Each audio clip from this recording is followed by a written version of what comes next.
special turnabout, stunning and stirring.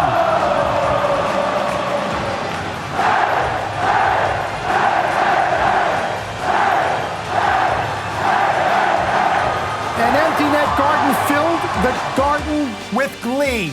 A viewing party that turned into a celebration. What a finish for the Rangers. And a third period from Chris Kreider that will live in the history of this franchise. Welcome inside our Delta MSG studios, everyone. 5-3, Rangers over the Hurricanes in Game 6. The Rangers are headed to the Eastern Conference Final. Alongside Steve Valiquette and Brian Boyle, I'm John Giannone. The Rangers exhaled, Chris Kreider excelled, and now the Rangers move on in what has to be one of the most astounding turnarounds we've ever seen to a game. That's the most improbable win that we've ever covered together, John. This one makes me feel this year is different.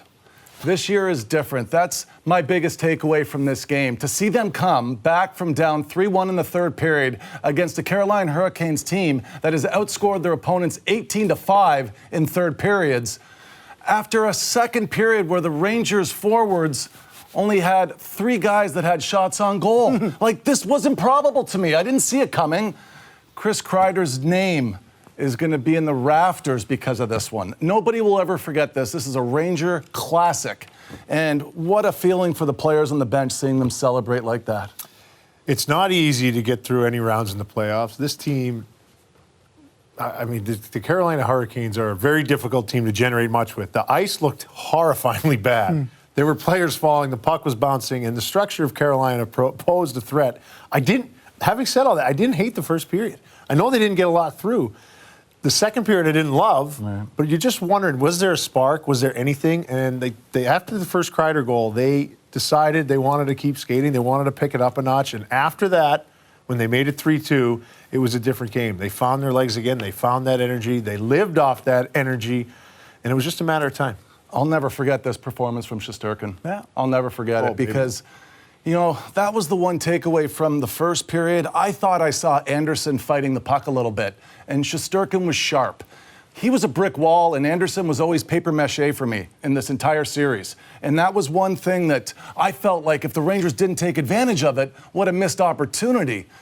I'm just happy they took advantage of it. You know, they really did. It started off with a weak goal from Kreider behind the net. It wasn't one great goal after the other that really turned this thing for the Rangers. And I will say this, Igor Shesterkin is a storyline in this game, but he is not the storyline. What is the storyline is this. The last time the Rangers won a road game in the playoffs, when trailing heading into the third period, Mark Messier scored a hat trick against the Devils in 1994. Goodness. More coincidence. Chris Kreider scores a hat trick in this game without the need of an empty netter in 8 minutes and 58 seconds. And that puts him in the pantheon of some of the great performances this franchise has ever seen. No doubt. No doubter. I mean, I doubted everything going into the third period.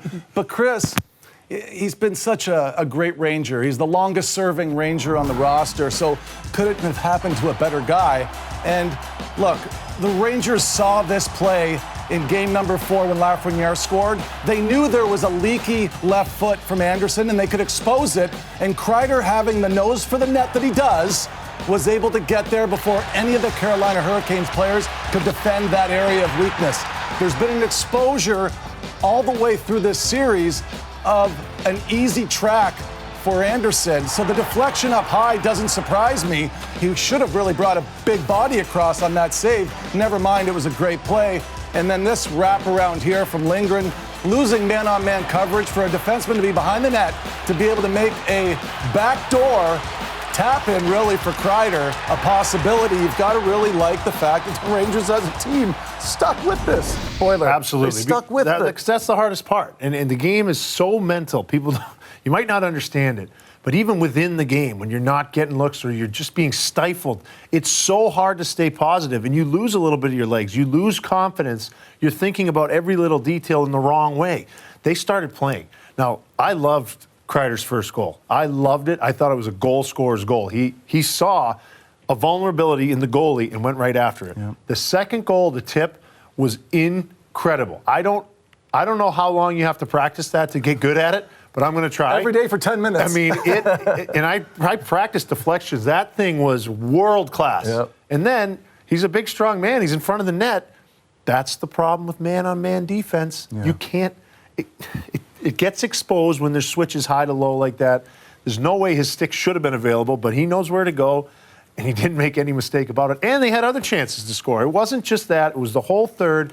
They did have a couple breakdowns. When they were down, they had to maybe take some chances. Yeah. They don't get any of this done without Igor being spectacular. I like the fact that this series hinged on shot quality versus volume shooting, and shot quality won out. That's a big win for me personally, because that's what I believe in. Hey, congrats. But man. yeah, no, thanks. Hey. Nice job. I was worried. I got to be honest. It's the first time I doubted it, Yeah, correct. When you think about what Chris Kreider did in this game, just check this out. First time in 9 years that any Ranger has had a playoff hat trick, dating back to Derek Brassard in 2015. And he joins Mark Messier and Wayne Gretzky. Not bad company. Only the third Ranger ever with a playoff hat trick in one period. It's only the 16th time a Ranger has had a hat trick of any kind in the playoffs. A fellow Mass guy, Brian, a guy you played with. What is it about Chris Kreider that he says at this moment, 6:43, 11:54, and 15:41 of the third period, this game is mine? I just noticed it with his intent when he had the puck. This is a guy who's obviously trains incredibly hard. He's obviously a really, really good teammate. He's well thought of in that room and well respected. He thinks about everything post-game. He wants to figure out an edge. He wants to understand why something didn't work or why it did work and how do I bring that back. Look, I've known him a long time. I've known him since he came onto the team, and a little bit prior to that in 2012. The man is driven, and there's a lot of those guys in that room. Yeah. And you need more guys than you don't have. You got to bring them up with you, and he does that by his play. And look, for a winger to go on and have the moment that he had tonight, I mean, it takes every guy on his line to help him out.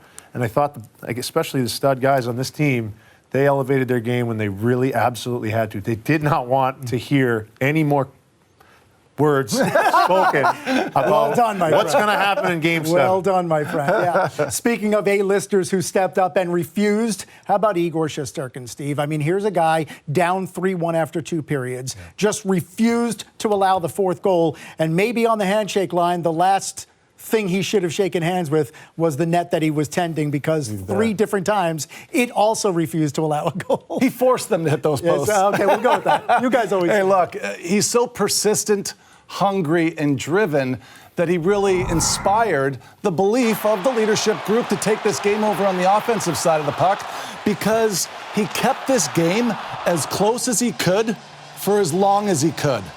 And that's when you're at your best as a goaltender, understanding that you can't drive play as a goalie. You receive the play. You're not a pitcher, and you're not a quarterback. You're a goaltender, and you're reading off of your teammates. That low blocker save with less than 3 to go, this is one of the best low blocker saves you will ever see in your lifetime.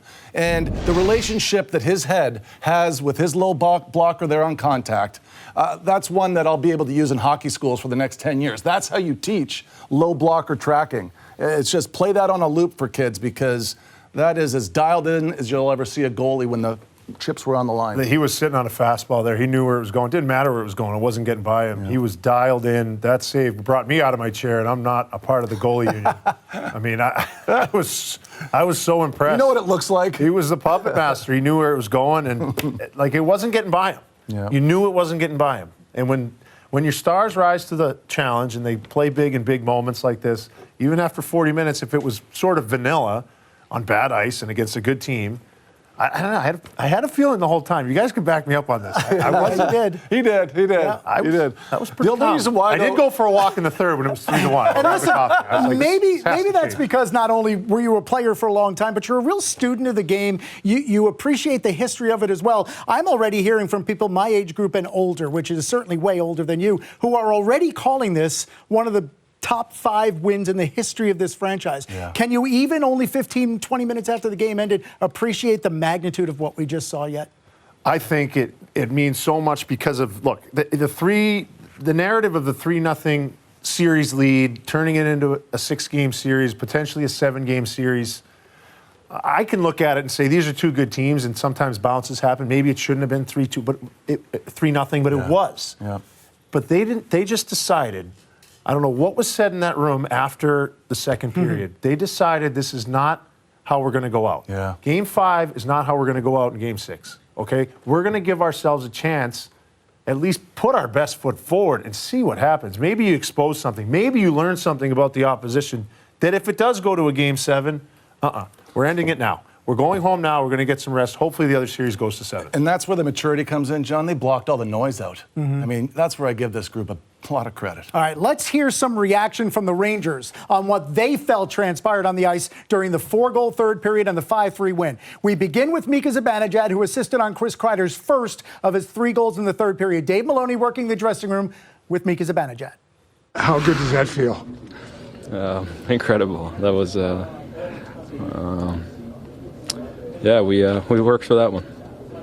And again, first of all, have you ever been in a situation like that where you can think that, boy, everything was basically on the line and there you are, come up with a win? Probably some other playoff games in the past, but no, this was this is a special one, especially being up 3-0, having a chance to close it out here, Game 4, and we don't do it, then we get to come home and try to do it in Game 5, and we weren't happy with our performance in Game 5, and just come up here and come to Carolina and respond the way we did, even though we go down and we're try to battle back. I think that's. This one is definitely up to us. In the power play, again, a little bit maligned, right? But you knew you were going to score at some point. Yeah, I mean, I think we believe in the group that we have, both units, and just keep doing what we've been doing, finding some little things that we can try to expose them, but just believing in ourselves and have the confidence, and we talked about it before the game too, so it was big. And another guy you have confidence in, Igor, made some big saves down the stretch. Yeah, I mean, he's been huge for us ever since he set foot here, and this season, this postseason has been amazing, and he's been a big part of that. Incredible, a special one, amazing. Mika Zibanejad, not necessarily prone to hyperbole, but I don't know that you can be hyperbolic after a game like this. Well, one more time, I think that the strength of the group is the maturity because they've been through it 2 years. And what I'm seeing is a team that understood that it wasn't going to be a possibility that they'd be in the history books for leading a series 3-0 after being a President's Trophy winner and then allowing the other opponent to come back and beat them. And I know that creeps in. It's what every athlete, you try and block the noise out, you try and block it out, but they really did it, Boiler. They were able to keep themselves from getting distracted from the negative noise that could have really happened had they lost this game. They did. They stomped it right out. It was again, the mental hurdles that you have to get over on your journey through the playoffs, and sometimes you need some breaks. This one I thought was manufactured just by their sheer will and effort. And you're going to go in this room and you're going to hear a lot of, I think, interviews of very tired guys with just that sense of relief because there is a huge amount of stress put on themselves as individuals and as an organization. There's a lot at stake, and they should be expected to perform at that high level, and they answered the bell. They sure did.